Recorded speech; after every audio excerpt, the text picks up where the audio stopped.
So Paul, here we are in southeast London, outside Christ Faith Tabernacle. Why are we here today? What's the celebration and why are we stood on this street right now? It's a privilege to be here to share in the 25th anniversary of the founding of Christ Faith Tabernacle.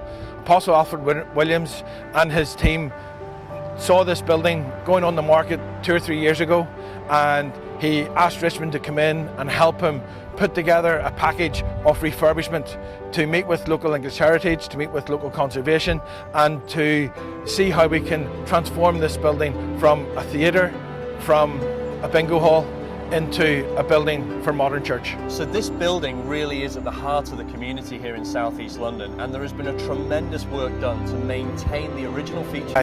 And the church do a great witness to the local community and further afield. When you walk into this building, it is one of those buildings where your jaw hits the floor.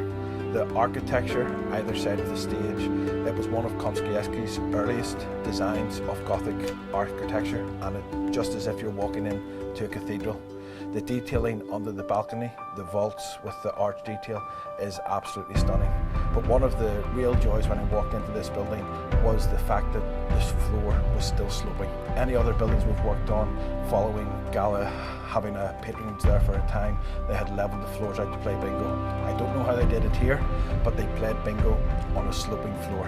But we thank God for that, because it meant the original floor was left intact, and we were able then to fit it out with 1,200 cinema-style seats as per the original design in 1930. That's absolutely amazing, and I know that there's incredible detail that Richmond have put into some of the features of this room as well, including the lights, which we'll see in a moment. But tell us a little bit about that work, because it's not just simple, is it, to go buy one of these lights from a store downtown. You actually have to pull this together, design it and make it yourselves. We found in the foyer 2 original lights dating back to the 30s, and we took one of them with permission from English Heritage back to our metal fabricator in Northern Ireland and asked him could he replicate, and what we have now is original light fittings, albeit made in 2014. So it meets current regulations, English Heritage are happy, conservationists are happy, and also Apostle Williams in this church is very happy as well, because it goes with the features of the building as well.